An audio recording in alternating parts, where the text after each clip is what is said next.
EPS 95 पेन्शनधारक आहेत। या पेन्शनधारकांच्या पेन्शन वाढी संदर्भात आज रक्षा मंत्री म्हणजे संरक्षण मंत्री राजनाथ सिंग यांना एक पत्र जारी करण्यात आलेलं आहे।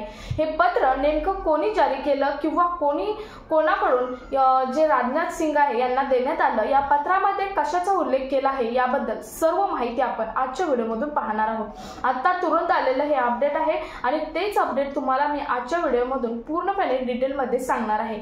तो त्यामुळे व्हिडिओ शेवटपर्यंत पाहायचा आहे, स्किप न करता शेवटपर्यंत पाहायचा। चॅनलवर पहिल्यांदा आला असेल तर अशाच महत्त्वपूर्ण आणि गव्हर्नमेंटच्या नवीन अपडेटसाठी चॅनल सबस्क्राइब करा, त्याचबरोबर शेजारी बेल आयकॉन सुद्धा ऑन करून ठेवा, म्हणजे असेच महत्त्वपूर्ण अपडेट तुमच्यापर्यंत रेग्युलर पोहोचत राहतील। तर नमस्कार, मी पूनम आणि तुम्ही पाहत आहात पुन्हा एक नवीन अपडेट।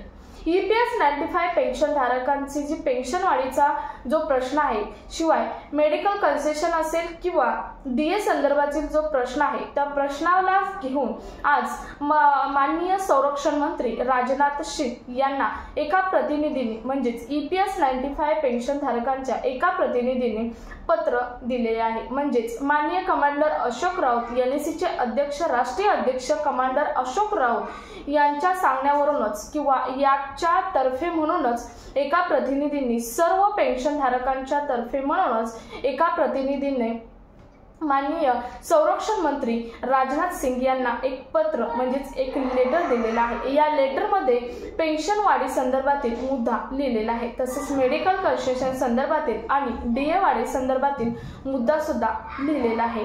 त्यानंतर आतापर्यंत 2 ते 3 वेळा संरक्षण मंत्री राजनाथ सिंग यांच्याकडे हा मुद्दा नेला होता आणि या मुद्द्यावरती संरक्षण मंत्री राजनाथ सिंग यांनी पॉझिटिव्ह अल्टिमेट दिला होता। शिवाय आश्वासनही दिले होते की तुमचा हा मुद्दा आम्ही पंतप्रधान मोदी यांच्यापर्यंत पोहोचवू आणि पोहोचवलेला सुद्धा आहे, असं सुद्धा अल्टिमेट त्यांनी त्यावेळी दिला होता।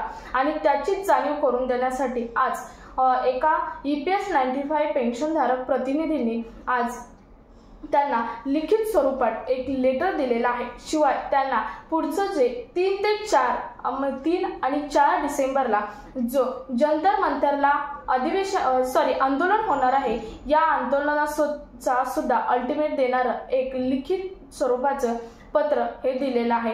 तर आजची महत्त्वाची ही अपडेट होती की 2 अपडेट होत्या, त्या म्हणजे EPS 95 पेन्शनधारक जे आहेत पेन्शनधारकांचा एका प्रतिनिधीने जे तुमचं जंतर मंतरला 3 आणि 4 डिसेंबरला एक आंदोलन होणार आहे, ते आक्रमक आंदोलन असणार आहे आणि या आंदोलनाचा अल्टिमेट सुद्धा संरक्षण मंत्री राजनाथ सिंग यांच्याकडे पोहोचवलेला आहे। आणि दुसरं म्हणजे तुमच्या ज्या मागण्या आहेत त्या मागण्या सुद्धा लिखित स्वरूपात देऊन ते पत्र संरक्षण मंत्री राजनाथ सिंग यांना दिलेलं आहे। त्याची छोटीशी क्लिप सुद्धा आहे, ती तुम्हाला मी मागे व्हिडिओच्या शेवटी लावणारच आहे, तर परंतु तुम्हाला त्या क्लिपमध्ये आवाज जरा अडकळत आहे, त्यामुळे बऱ्याच पेन्शनधारकांना हा आवाज समजत नाही।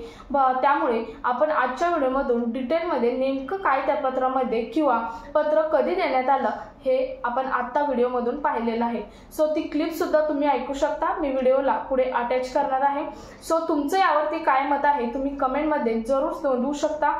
त्याचबरोबर हा व्हिडिओ जास्तीत जास्त EPS 95 पेन्शनधारकांपर्यंत शेअर करा, कारण आजचं आलेलं एक महत्त्वपूर्ण अपडेट आहे। आपल्या चॅनलवर नेहमीच EPS 95 पेन्शन संदर्भातील किंवा कोणत्याही पेन्शन संदर्भातील ज्या नवीन अपडेट येत आहेत त्या अपडेट तुमच्यापर्यंत पोहोचवण्याचं काम आपल्या चॅनलच्या माध्यमातून होत आहे। कुठल्याही प्रकारची खोटी माहिती आपल्या चॅनलच्या माध्यमातून दिली जात नाही, कारण आतापर्यंत तुम्ही यूट्यूबवर अनेक चॅनल असे बघितले असतील, अनेक व्हिडिओ असे बघितले असतील की जिथे तुम्हाला सांगितलं जातं की आज पेन्शन वाढणार, उद्या पेन्शन वाढणार, तुमची जी वेटिंग होतं ते संपलं, बरेच असे हेडिंग असतात, परंतु आपल्या चॅनलवर कुठल्याही प्रकारची खोटी माहिती दिली जात नाही। जे तुम्हाला अपडेट आलेलं आहे तेच अपडेट तुमच्यापर्यंत पोहोचवण्याचं काम आपल्या चॅनलच्या माध्यमातून होत आहे। सो हा व्हिडिओ जास्तीत जास्त पेन्शनधारकांपर्यंत शेअर करा। भेटूयात पुढच्या एका नवीन अपडेट सोबत, तोपर्यंत धन्यवाद।